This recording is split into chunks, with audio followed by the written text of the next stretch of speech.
নমস্কার, আমি পায়েল। আপনারা দেখছেন বর্তমান নিউজ টিভি। আজ 17ই এপ্রিল শুক্রবার রইল আজকের সবচেয়ে বড় 55টি প্রধান খবর। দেখে নিন এক নজরে আজকের সংবাদ শিরোনামগুলি।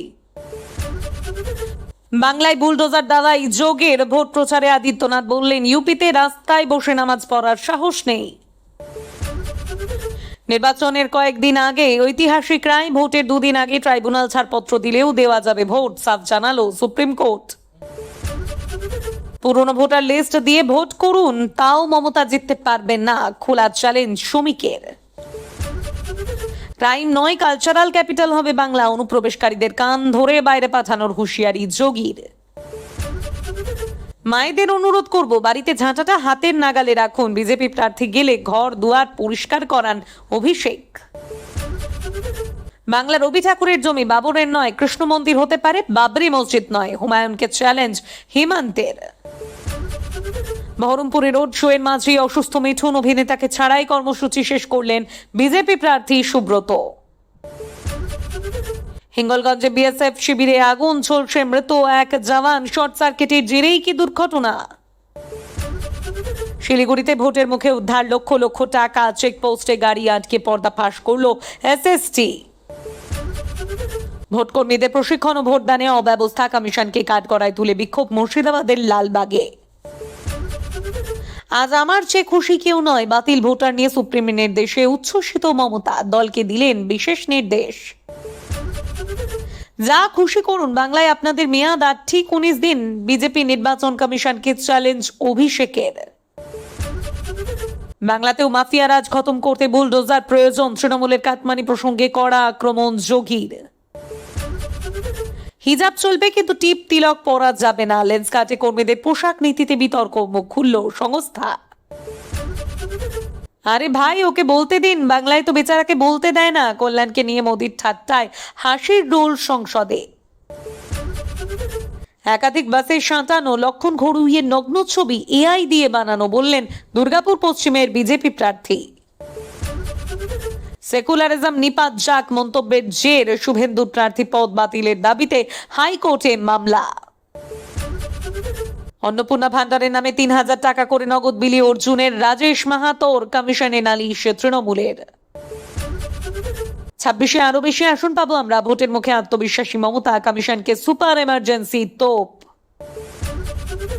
4 তারিখে আবির খেলতে চাই, মোদির ভাষণ চলাকালীন সংসদে দাঁড়িয়েই শাহকে চ্যালেঞ্জ কল্যাণের। ট্রাইব্যুনাল ছাড়পত্র পেলে কিভাবে জানবেন বাতিল ভোটাররা, সুপ্রিম নির্দেশ নিয়ে যা বললেন সিইও। বামের ভোট রামে মেনে নিলেন বিমান বসু, ভোটের আগে তৃণমূল বিজেপির গোপন সমঝোতা নিয়ে বিস্ফোরক অভিযোগ। প্রচারে যাওয়ার সময় বসিরহাট দক্ষিণের বিজেপি প্রার্থীকে প্রাণনাশের হুমকি, কমিশনের দ্বারস্থ আতঙ্কিত সূর্য। জঙ্গলে টেনে নিয়ে গিয়ে তরুণী ছাত্রীকে ধর্ষণ, ফের প্রশ্নের মুখে বিজেপি শাসিত মধ্যপ্রদেশে নারীর নিরাপত্তা। ভোট ফ্যাক্টর মাছ, ফের বিজেপিকে নিশানা মমতার, কেন মিথ্যে বলছেন পাল্টা অসমের মুখ্যমন্ত্রী। বিরোধিতায় গুনতে হবে মাসুল, মহিলা সংরক্ষণ বিলে সবার সমর্থন চেয়ে সাবধান বাণী মোদির। দেশটাকে টুকরো টুকরো করে ক্ষমতায় আসতে চাইছে, লোকসভার আসন সংখ্যা 850 করার বিরুদ্ধে মমতা। ভোটের মুখে নন্দীগ্রামের আইএসএফ প্রার্থী শবে মিরাজ খানকে ফোন করে তৃণমূলে যোগদানের প্রস্তাব, ভাইরাল অডিও। ক্রাইম নয়, কালচারাল ক্যাপিটাল হবে বাংলা, অনুপ্রবেশকারীদের কান ধরে বাইরে পাঠানোর হুঁশিয়ারি যোগীর। ক্ষমতায় এলেই মহিলারা প্রতি মাসে 2500 টাকা, পরিবার পিছু বছরে 6 রান্নার গ্যাসের সিলিন্ডার বিনামূল্যে, বিরাট প্রতিশ্রুতি বিজয়ের। টিসি দেওয়া নিয়ে তুলকালাম, দিনের আলোয় প্রধান শিক্ষককে জুতো পেটার অভিযোগ, তুফানগঞ্জে তোলপাড়। মোথাবাড়ির সেই রাতে ঠিক কি করেছিলেন মোফাক্কেরুল, মালদাহ কাণ্ডের শুনানিতে বড় তথ্য, 12 জনকে হেফাজতে চাইল এনআইএ। মুর্শিদাবাদের রানীনগরে ভোটের আগে চাঞ্চল্য, দুধে স্নান করে শুদ্ধ হয়ে কংগ্রেসের ছেড়ে তৃণমূলের যোগ যুবকের। মেদিনীপুরের মাটি গদ্দারদের কখনো সমর্থন করে না, মানুষের উচ্ছ্বাসিতার প্রমাণ, শুভেন্দুর গড়ে দাঁড়িয়ে কটাক্ষ অভিষেকের। ভোটের দুদিন আগেও ট্রাইব্যুনাল ছাড়পত্র দিলে ভোট দেওয়া যাবে, বাতিল ভোটারদের নিয়ে রায় সুপ্রিম কোর্টের। ফের বিজেপির প্রচারে বাধার অভিযোগ, প্রতিবাদে অবস্থান বিক্ষোভ বনগাঁ উত্তরের পদ্মপ্রার্থীর। ইসরায়েল লেবানন 10 দিনের যুদ্ধবিরতি ঘোষণা ট্রাম্পের, করলেন 10 নম্বর যুদ্ধ থামানোর দাবিও। খুন করে পুঁতে দেওয়ার হুমকি, হুমায়ুন কবিরের বিরুদ্ধে এবার কমিশনে নালিশ শাসক দলের। হিরণের বদলে হিরান, বিদায়ী বিধায়ককে কটাক্ষ করে টর্চ নিয়ে পথে খড়গপুরবাসী। অন্ধ্রপ্রদেশে ভয়াবহ পথ দুর্ঘটনা, বোলেরোকে সজোরে ধাক্কা, লরির মৃত্যু 8, আহত বহু, শোক প্রকাশ করেছেন অন্ধ্রপ্রদেশের মুখ্যমন্ত্রী। খাবারে বিষক্রিয়া, তুফানগঞ্জে একসঙ্গে অসুস্থ 24 জওয়ান, আজ রিপোর্ট তলব কমিশনের। মেঘের আড়াল থেকে বিজেপির অঙ্গুলি হেলনে কাজ করছে নির্বাচন কমিশন, ভোট যুদ্ধে বিজেপির ট্রাম্প কার্ড চেনালেন অভিষেক। বিনা পয়সায় পড়াশোনার টোপ দিয়ে বিহার থেকে ওড়িশায় পাচার, কটক স্টেশন থেকে উদ্ধার 59 জন শিশু। বিজেপি বোমা পুঁতে এনআইএ নিয়ে আসতে চাইছে বাংলায়, বিস্ফোরক মুখ্যমন্ত্রী মমতা। হাওড়ার ফুলবাজারে ভয়াবহ আগুন, 7 ইঞ্জিন নেভানোর চেষ্টা, যান চলাচলে বিঘ্ন। সরকারি জমিতে অবৈধ নির্মাণ, সম্বলে ঈদগাহ ইমামবাড়া গুড়িয়ে দিল যোগীর বুলডোজার। আপনাদের কাছে ছোট্ট একটি অনুরোধ রইল, আমরা প্রতিদিন চেষ্টা করি আপনাদের জন্য সঠিক, সংক্ষিপ্ত এবং নিরপেক্ষ খবর পৌঁছে দিতে। আমাদের এই ছোট্ট চেষ্টাকে যদি আপনাদের ভালো লেগে থাকে তাহলে দয়া করে একটি লাইক দিন এবং চ্যানেলটিকে সাবস্ক্রাইব করে পাশে থাকার বার্তা দিন। এবার এক এক করে দেখে নেব বিস্তারিত খবর। ট্রাইব্যুনাল নিয়ে সুপ্রিম নির্দেশ, 21 ও 27 নতুন সাপ্লিমেন্টারি তালিকা প্রকাশ, কারা ভোট দিতে পারবেন। এসআইআর সংক্রান্ত মামলায় অ্যাপিলেট ট্রাইব্যুনাল 21 এপ্রিল এবং 27 এপ্রিল তারিখের মধ্যে যাদের আবেদনের নিষ্পত্তি করবে তাদের নাম সংযুক্ত করার নির্দেশ দিল সুপ্রিম কোর্ট। অ্যাপিলেট ট্রাইব্যুনাল প্রথম দফার নির্বাচনের জন্য যাদের আবেদন স্বীকৃতি দিয়েছে তাদের বৈধ বলে জানাবে। ইনক্লুশন এবং এক্সক্লুশন দুই ক্ষেত্রেই লাগু হবে এই নির্দেশ, জানালো শীর্ষ আদালত। এমনকি 21 এপ্রিলের মধ্যে তাদের নামের সাপ্লিমেন্টারি তালিকা প্রকাশ করতে হবে জাতীয় নির্বাচন কমিশনকে। 21 এপ্রিল প্রথম দফার জন্য, দ্বিতীয় দফার ক্ষেত্রে সেটি 27 এপ্রিল নির্ধারণ করল সর্বোচ্চ আদালত। আগামী 24 তারিখ এই মামলার পরবর্তী শুনানি হবে বলেই জানালো শীর্ষ আদালত। প্রসঙ্গত, অন্য কোনো রাজ্যে না থাকলেও পশ্চিমবঙ্গে এসআইআরে কেন লজিক্যাল ডিসক্রিপেন্সিতে ভোটারদের ফেলল নির্বাচন কমিশন। সোমবার এসআইআর মামলার শুনানি চলাকালীন নির্বাচন কমিশনকেই প্রশ্নই করেন সুপ্রিম কোর্টের বিচারপতি জয়মাল্য বাগচি। কোয়ারাইসা ইয়াসমিন করা মামলার শুনানি চলাকালীন কমিশনের আইনজীবীকে সুপ্রিম কোর্টের প্রধান বিচারপতির বেঞ্চের একাধিক প্রশ্নের মুখে পড়তে হয়। বিচারপতি জয়মাল্য বাগচি কমিশনের আইনজীবীকে মনে করিয়ে দিয়েছেন, ভোটাধিকার শুধুমাত্র একজন ভোটারের সাংবিধানিক অধিকারই নয়, এর সঙ্গে মানুষের ভাবাবেগও জড়িয়ে রয়েছে। পাশাপাশি বিচারপতি বাগচি প্রশ্ন করেছেন, অন্য কোনো রাজ্যে এসআইআর লজিক্যাল ডিসক্রিপেন্সি বা যুক্তিগ্রাহ্য অসঙ্গতির বিষয়টি রাখা না হলেও শুধুমাত্র পশ্চিমবঙ্গে কেন এসআইআরে এই ব্যবস্থা রাখা হলো। বাংলায় বুলডোজার দাওয়ায় যোগীর, ভোট প্রচারে আদিত্যনাথ বললেন, ইউপিতে রাস্তায় বসে নামাজ পড়ার সাহস নেই। বিধানসভা নির্বাচনকে কেন্দ্র করে পশ্চিম বর্ধমানে পারদ তুঙ্গে, বৃহস্পতিবার সালানপুরের নির্বাচন সভা থেকে বুলডোজার দাওয়ায় যোগীর। তৃণমূল সরকারকে হুঁশিয়ারি দিয়ে যোগী বলেন, ডাবল ইঞ্জিন সরকার আসার পর উত্তরপ্রদেশে মাফিয়াদের উপর বুলডোজার চালিয়েছে, বাংলাতেও মাফিয়া রাজ খতম করতে বুলডোজার প্রয়োজন। তৃণমূলের কাটমানি প্রসঙ্গে এদিন কড়া আক্রমণ করেন যোগী। তৃণমূল সরকারকে হুঁশিয়ারি দিয়ে যোগী বলেন, ডাবল ইঞ্জিন সরকার আসার পর উত্তরপ্রদেশে মাফিয়াদের উপর বুলডোজার চালিয়েছি, বাংলাতেও মাফিয়া রাজ খতম করতে বুলডোজার প্রয়োজন। তৃণমূলের কাটমানি প্রসঙ্গে এদিন কড়া আক্রমণ করেন যোগী। বৃহস্পতিবার বারাবণী বিধানসভার সালানপুর ব্লকের আছড়া স্কুল ময়দানে বিজেপি প্রার্থী অরিজিৎ রায়ের সমর্থনে বিজয় সংকল্প সভায় উপস্থিত ছিলেন উত্তরপ্রদেশের মুখ্যমন্ত্রী যোগী আদিত্যনাথ। সভা থেকে রাজ্যের শাসক দল তৃণমূল কংগ্রেসকে তীব্র আক্রমণ করার পাশাপাশি রাজ্যে ডাবল ইঞ্জিন সরকার গড়ার ডাক দেন যোগী আদিত্যনাথ। উত্তরপ্রদেশের মুখ্যমন্ত্রীর অভিযোগ, তার সভা বানচাল করার জন্য আগের রাত থেকেই তৃণমূল আশ্রিত দুষ্কৃতীরা এলাকায় অশান্তি পাকিয়েছে ও বিজেপি ঝান্ডা খুলে দিয়েছে। এরপরেই তিনি হুঁশিয়ারি দিয়ে বলেন, 9 বছর আগে উত্তরপ্রদেশের অবস্থাও এমন ছিল, সেখানেও দাঙ্গা হতো, মাফিয়া রাজ চলতো, কিন্তু ডাবল ইঞ্জিন সরকার আসার পর আমরা মাফিয়াদের উপর বুলডোজার চালিয়েছি। এখন উত্তরপ্রদেশে কেউ দাঙ্গা করার সাহস পায় না, রাস্তায় বসে নামাজ পড়ার সাহস পায় না, বাংলাতেও মাফিয়া রাজ খতম করতে বুলডোজার প্রয়োজন। কয়লা, বালি ও মাটি মাফিয়াদের প্রসঙ্গ টেনে টেনে তিনি বলেন, গত 15 বছরে তৃণমূল বাংলাকে দুর্নীতির আখড়ায় পরিণত করেছে। দিল্লি থেকে মোদিজি উন্নয়নের টাকা পাঠালেও তৃণমূলের কাটমানি সংস্কৃতির কারণে তা সাধারণ মানুষের কাছে পৌঁছয়নি। কৃষি উন্নয়ন নিয়ে তোপ দেগে রাজ্যের অর্থনৈতিক পরিস্থিতির অবনতি নিয়ে যোগী বলেন, স্বাধীনতার পর বাংলা অর্থনীতির নেতা ছিল, কিন্তু কংগ্রেস, বামপন্থী এবং বর্তমানে তৃণমূল এই তিন শক্তি মিলে বাংলার কৃষি ও শিল্পকে ধ্বংস করেছে। বিজেপি প্রার্থী অরিজিৎ রায়ের পক্ষে ভোট চেয়ে যোগী আদিত্যনাথ বলেন, অরিজিৎ মানে হলো শত্রুর জয়। এখানে বিজেপিকে জেতান, বাংলায় ডবল ইঞ্জিন সরকার নিয়ে আসুন, তবে মাফিয়া ও গুন্ডাদের হাত থেকে বাংলা মুক্তি পাবে এবং শান্তি ফিরবে। এদিনের সভা থেকে যোগী স্পষ্ট করে দেন যে আসন্ন নির্বাচনে উত্তরপ্রদেশের মডেল উন্নয়নকে হাতিয়ার করে বাংলায় মন জয় করতে চায় বিজেপি। হিজাব চলবে কিন্তু তিলকে না, লেন্স কাটে কর্মীদের পোশাক নীতিতে বিতর্ক, মুখ খুলল সংস্থা। হিজাব চলবে কিন্তু তিলকে না, লেন্স কাটের কর্মীদের নাকি এমনই নির্দেশ দেওয়া হচ্ছে সংস্থার তরফে। সম্প্রতি সমাজ মাধ্যমে এমনটাই দাবি করেছিলেন এক সোশ্যাল মিডিয়া ইনফ্লুয়েন্সার, তারপরেই জোর বিতর্ক হয়। এই পরিস্থিতিতে এবার মুখ খুলল সংস্থার প্রধান পীযূষ বানসাল। তিনি সাফ জানিয়ে দিয়েছেন এই দাবি সম্পূর্ণ ভুল এবং ভিত্তিহীন। সম্প্রতি এক সোশ্যাল মিডিয়া ইনফ্লুয়েন্সার সমাজ মাধ্যমে একটি পোস্ট করেন, সেখানে তিনি লেখেন, লেন্স কাটের প্রধান তার সংস্থার কর্মচারীদের বলেন, অফিসে হিজাব পরে আসা যাবে কিন্তু তিলক বা টিপ পরা যাবে না। সংস্থাটি ভারতে অবস্থিত, অধিকাংশ কর্মী হিন্দু, কিন্তু তাও সংস্থায় রয়েছে এই ধরনের। তিনি দাবি করেন সংস্থার পোশাক সংক্রান্ত যে নির্দেশিকা রয়েছে তা তার কাছে রয়েছে। এরপরে বিতর্কের ঝড় ওঠে। সুতরাং আমি নিশ্চিত হয়েছি এটি সত্যি। তার কর্মচারীদের এটাই বলেন যে হিজাব পরা ঠিক আছে, কিন্তু @lenskat.com এর মতো একটি কোম্পানির জন্য বিন্দি, তিলক বা কলাওয়া পরা ঠিক নয়। অথচ কোম্পানিটি হিন্দু সংখ্যাগরিষ্ঠ ভারতে অবস্থিত, যেখানে বেশিরভাগ কর্মচারী এবং গ্রাহকই হিন্দু। এ ব্যাপারে আপনার কি বলার আছে? এটি কর্মচারীর জন্য তৈরি লেন্স কাট স্টাইলে। মোথাবাড়ি কাণ্ডে ভূমিকা রহস্যজনক, মোফাক্কিরুলকে নিজেদের হেফাজতে চাইছে এনআইএ। মোথাবাড়ি কাণ্ডে ধৃত আইনজীবী মোফাক্কিরুল ইসলামের ভূমিকা অত্যন্ত রহস্যজনক। বৃহস্পতিবার ব্যাংশাল আদালতে এমনটাই দাবি করল এনআইএ। পাশাপাশি ধৃতকে নিজেদের হেফাজতেও চান আধিকারিকরা।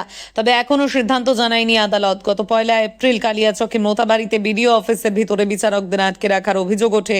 রাত দুপুরে অগ্নিগর্ভ হয়ে ওঠে মালদহের কালিয়াচক। অভিযোগ, বিক্ষোভকারীর জনতা দীর্ঘক্ষণ ধরে কালিয়াচক 2 বিডিও অফিসে আটকে রাখেন 7 জন জুডিশিয়াল অফিসারকে। তাদের মধ্যে ছিলেন মহিলা সহ 3 জন বিচারকও। জল গড়িয়েছিল সুপ্রিম কোর্টে। পরবর্তী সুপ্রিম নির্দেশ মেনে মোথাবাড়ি কাণ্ডে এনআইএ তদন্তের নির্দেশ দেয় নির্বাচন কমিশন। এই অশান্তির ঘটনায় মোট 12টি মামলা দায়ের হয়। জড়িত সন্দেহে গ্রেপ্তার করা হয় মোট 49 জনকে।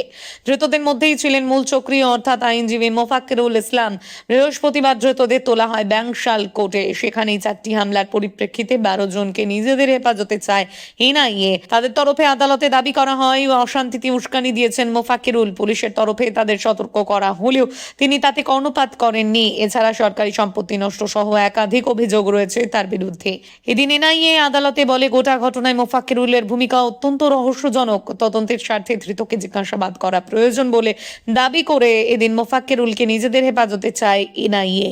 এদিকে মোফাক্কিরুলের আইনজীবী বলেন, তাকে পুলিশে জেরা করেছে, যা তথ্য প্রয়োজন তা জেনেছেন। তাহলে এবার এনআইএ হেফাজতের প্রয়োজন কি? দুপক্ষের মতামত শোনার পর এখনো সিদ্ধান্ত জানায়নি আদালত। বাসে সাঁটানো লক্ষণ ঘড়ুইয়ের নগ্ন ছবি এআই দিয়ে বানানো, বললেন বিজেপি প্রার্থী। একাধিক বাসে দুর্গাপুর পশ্চিমের বিজেপি প্রার্থী লক্ষণ ঘড়ুইয়ের উলঙ্গ ছবি সাঁটানো। সেই বাসগুলি ছুটে বেড়াচ্ছে তার এলাকাতেই। এআই ছবি বলে ধামাচাপা দেওয়ার চেষ্টা লক্ষণের।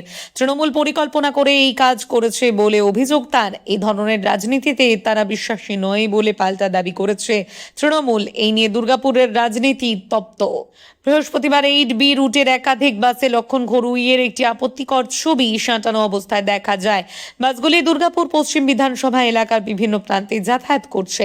ফলে অল্প সময়ের মধ্যে বিষয়টি সাধারণ মানুষের নজরে আসে। কে বা কারা এই ছবি বাসে লাগিয়েছে তা এখনো স্পষ্ট নয়। দুর্গাপুর পশ্চিম বিধানসভা রুটের বাসেই তার আপত্তিকর ছবি লাগানো নিয়ে প্রশ্ন তুলেছেন বিজেপি প্রার্থী লক্ষণ ঘড়ুই। বিরোধী দলের প্রার্থী হওয়ায় তাকে এইভাবে হেনস্থা করা হচ্ছে বলে অভিযোগ করেন তিনি। ছবিগুলি এআই এর মাধ্যমে তৈরি করা হয়েছে বলেও দাবি করেন লক্ষণ। উল্লেখ্য, কয়েক মাস আগে এই ধরনের একটি ছবি সোশ্যাল মিডিয়ায় ভাইরাল হয়েছিল। সে সময় প্রবল বিতর্কের মুখে পড়তে হয়েছিল বিজেপি প্রার্থীকে। এবার সেই ছবিরই প্রিন্ট আউট বের করে বাসে সাঁটানো হয়েছে। এই অশ্লীল ছবি ঘিরে তীব্র শোরগোল পড়েছে দুর্গাপুরে। লক্ষণ ঘুরুই অভিযোগ করেন, তৃণমূল পরিকল্পনা করে এআই এর মাধ্যমে ভুয়ো ছবি তৈরি করেছে।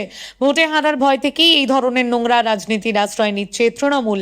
আমি নির্বাচন কমিশনে অভিযোগ করব। অন্যদিকে তৃণমূল প্রার্থী কবি দত্ত এই অভিযোগ অস্বীকার করে বলেন, আমি এই ধরনের রাজনীতিতে বিশ্বাস করি না। এই ছবি আসল না মিথ্যে তা জানার আগ্রহ নেই। আমি এই রাজনৈতিক সংস্কৃতিতে বিশ্বাসী নই। রবি ঠাকুরের জমি বাবরের নয়, কোচবিহারের সভা থেকে হুমায়ুনকে চ্যালেঞ্জ হিমন্তের।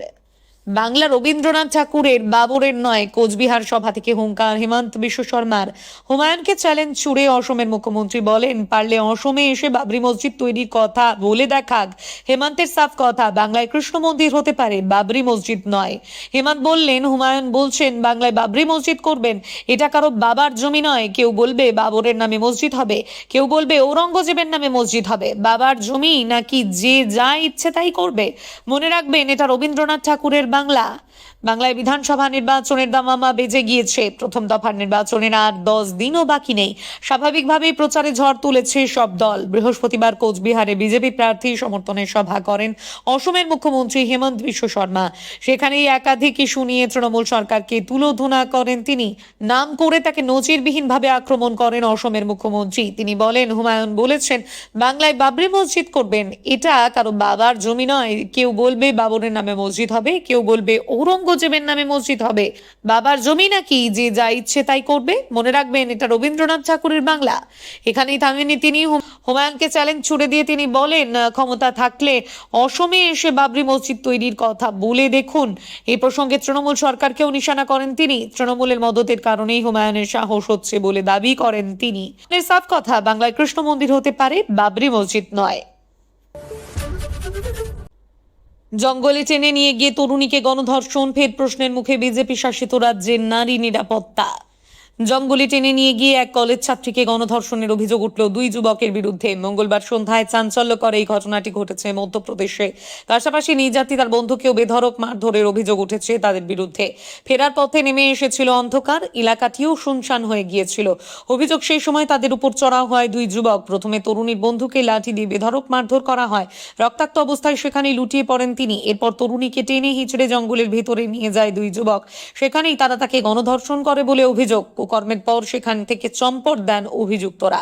এরপর কোনো মতে আহত এই যুবক পুলিশকে ফোন করেন। গোটা ঘটনাটি তিনি জানান। খবর পেয়ে তড়িঘড়ি ঘটনাস্থলে পৌঁছন তদন্তকারীরা। দুজনকে উদ্ধার করে নিয়ে যাওয়া হয় নিকটবর্তী একটি হাসপাতালে। অজ্ঞাত পরিচয় 2 অভিযুক্তের বিরুদ্ধে ইতিমধ্যে গণধর্ষণ এবং অপহরণের মামলা দায়ের করে তদন্ত শুরু করেছে পুলিশ। অভিযুক্তদের খোঁজে চলছে তল্লাশিও। গোটা ঘটনায় ফের প্রশ্নের মুখে পড়ল বিজেপি শাসিত রাজ্যের নারী নিরাপত্তা। আরে ভাই, ওকে বলতে দিন, বাংলায় তো বেচারাকে বলতে দেয় না। কল্যাণকে নিয়ে মোদির ঠাট্টায় হাসির রোল সংসদের উত্তপ্ত পরিবেশে বৃহস্পতিবার আচমকাই এক চিলতে হাসির আবহ তৈরি করলেন প্রধানমন্ত্রী নরেন্দ্র মোদী। মহিলা সংরক্ষণ বিল নিয়ে তর্ক বিতর্কের মাঝেই বিরোধী বেঞ্চ থেকে বারবার আপত্তি তুলছিলেন তৃণমূল সাংসদ কল্যাণ ব্যানার্জি। বারংবার বাধা আসায় বক্তব্য থামিয়ে মজার ছলে মোদী বলেন, ওকে বলতে দিন, বাংলায় তো ওকে কেউ বলতে দেন না, ওখানে বেচারার মুখে তালা লাগানো থাকে। প্রধানমন্ত্রীর এই মন্তব্যে মুহূর্তেই সংসদে হাসির রোল পড়ে যায়। ট্রেজারি বেঞ্চ থেকে বিরোধী শিবির অনেকেই সেই মুহূর্তে হাসিতে ফেটে পড়েন।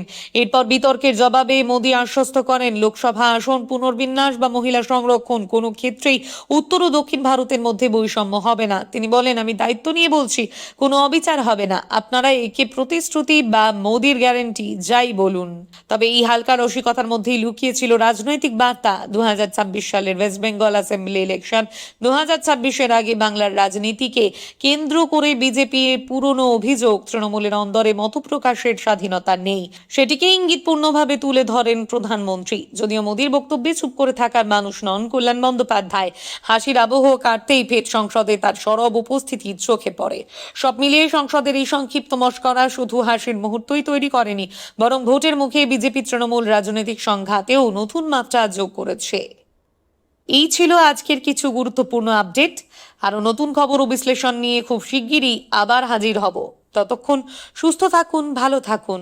আপনারা দেখছিলেন বর্তমান নিউজ টিভি। ধন্যবাদ।